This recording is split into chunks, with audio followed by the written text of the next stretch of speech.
So quiet, stealthy. If you have the money... Are you guys rolling? Yeah. And you want your old but beautiful car to be modernized and fast-forwarded into the future... This is the shop, I presume. Yes, indeed. Here's where it all happens. Then you should visit Marc Davis in Austin. If you parked this and you walked up to it, you're like, my God, look at my car. For almost a decade now, Marc has been transforming classic cars with their internal combustion engines into all-electric dynamos. This beast, so it's a 1972 Chevy Blazer, driving out of a Tesla Sport Model S. This is the fastest fucking Blazer you've ever been in. He's an engineer and an artist. He's a lover of nostalgia and technology, the old and the new. Marc is positioned between two worlds, and in that, he's a perfect metaphor for Austin itself, as you'll see.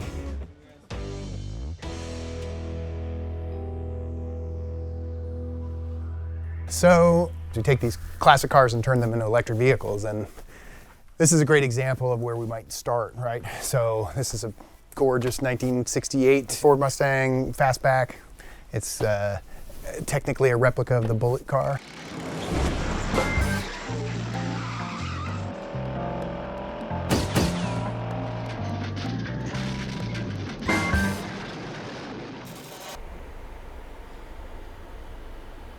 Sick.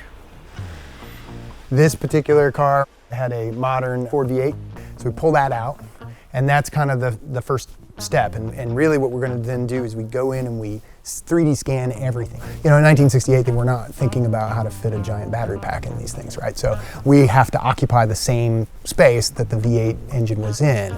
And sometimes that's tricky, right? So we have these big battery boxes, and the 3D scan helps us position them in there just right. So these are what's going in that Mustang, and you can kind of see these modules are actually the same modules that are used in a Volkswagen ID. Yet careful, that is live. See the tape? I didn't touch it. Okay. I'm sure people want as much range as they can get, but it's not like you have to go for max range. We don't have the ability to achieve modern EV ranges for a couple of reasons. One, this is 1968. It's never seen a wind tunnel in its entire life. It weighs more than a modern EV does. Its driveline isn't as efficient, but this pack is an 80 kilowatt hour pack. And so in a car this size, that's respectable. We'll get probably around 200 miles for, out of that. And then obviously we can do DC fast charging and we can extend the range. So this, it's a Lotus Esprit. Yeah. It's a Series 1. It's the same car that James Bond, drove.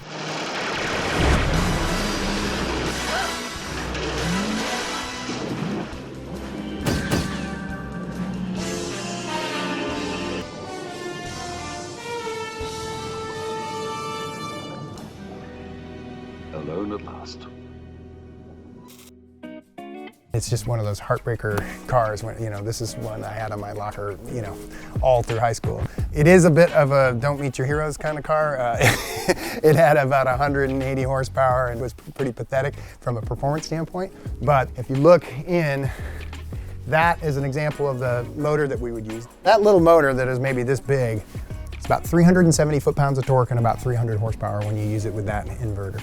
So this car that used to have 180 horsepower and maybe 150 foot-pounds of torque is now going to have double, if not triple its power, and it's going to absolutely fly. It's going to be borderline scary. But what you can see in here is all the componentry that's captured in these little side pockets. So in this original car, these side areas were the gas tanks actually, and so you could actually fill it from either side. So that's an example of where this is not the easiest, best way to put all these components together, but it's the space that we're given, right? Each car is a puzzle, and Moment Motor works on about a dozen cars at a time. The easy ones take a couple of months to be made electric. The harder ones can take 4 months or more. All told, you're looking to pay $75,000 to $175,000 for the work. So you can see we've got 4 here, and then there's 4 over there, and another 4 over there. And then there's cars like this, which are done. This one is a 1970 Mercedes-Benz 280 SL. I would say the most beautiful SL that Mercedes has ever made. So this client had this fully restored in Germany, sent back to him. he got in it and he tells me, he's like, well, when I drive it, I really have to press the pedal and it doesn't make a lot of power. I'm like, well, yeah, that's the way it was in 1970, right? And he's like, and then when I finally do get up to speed and I'm on the highway, it's just droning, right? Because I was like, yeah, that's the way these cars were in 1970. So he came down, and this is the 6th one we've done of this, right? And so he drove number 5, and within 30 seconds he was like, oh my God, this is perfect. This is exactly what I want, right? And so I really do firmly believe you can get passionate about these engines and the sounds and stuff like that. There was nothing particularly passionate about that engine sound. And I think if we went back in time and brought Mercedes the electric drivetrain and said, here, put this in the car, they would have done it instantly.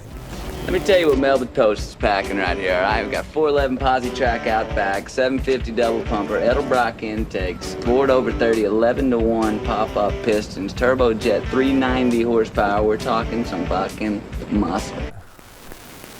So here it is. Okay. 1960 Ford F-250. No Texas episode would be complete without a nod to Dazed and Confused.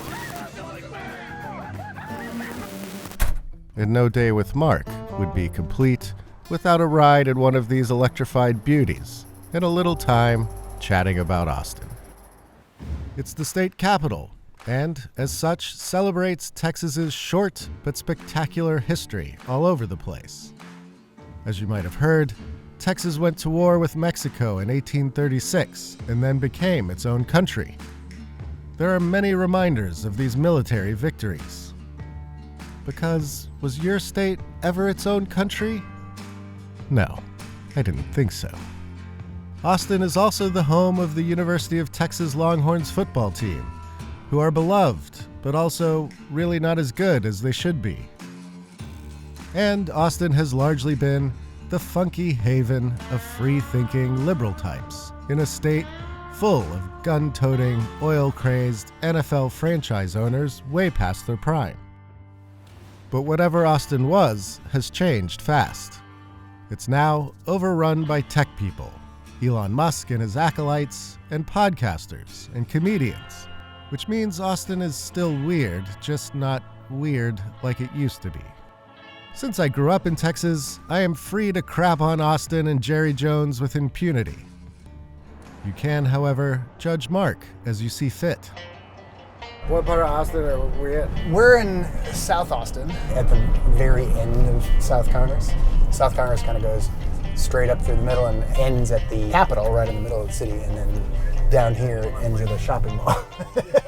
When I was growing up, Austin wasn't like some bustling it was a university. No, exactly. And that's, when I moved here, that's what it was. I was part of the tech influx, if you will. Okay. We were all working for these startups in the 90s and making, crazy money for the time and buying our BMWs. And there's a lot of boo-hooers around here that be like, oh, Austin was cooler and better. But there's just more. Yeah. And that means more issues and population and problems and stuff like that. But it also means Michelin-starred restaurants and museums and music venues. And it's now like a comedy epicenter, right?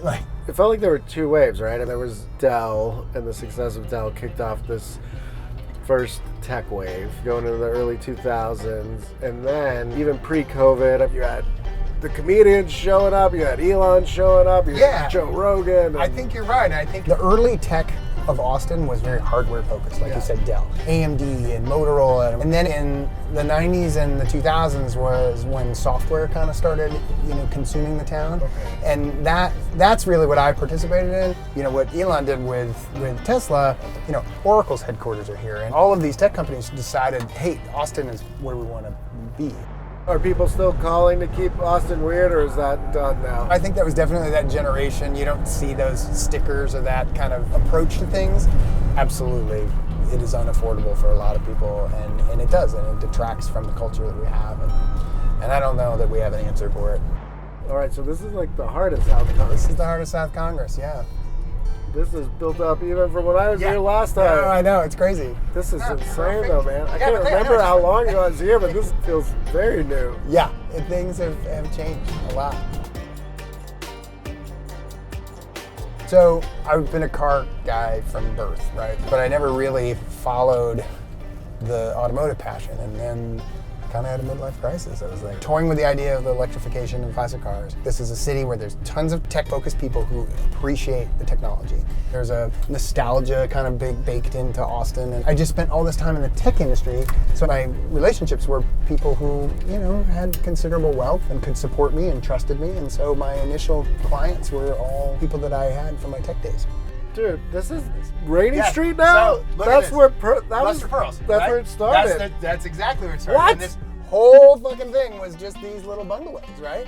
And now The last time I was here, this was a neighborhood. Yes, I know. We would walk to that bar by people who were sitting on their front porch. You could still see it. Like some of these are still the old bungalows, right? But This you know, is they're- crazy. So people know all of this was just those houses in a neighborhood. Yes, we're surrounded. We're like it's canyon, right? Like That is crazy. Yeah. Okay, I haven't been here in a long time. I am kind of distraught, Oh, actually. Do you guys use Brex? Brex? Yeah. No, that's Brex. Let me tell you about Yeah. Brex, Mark.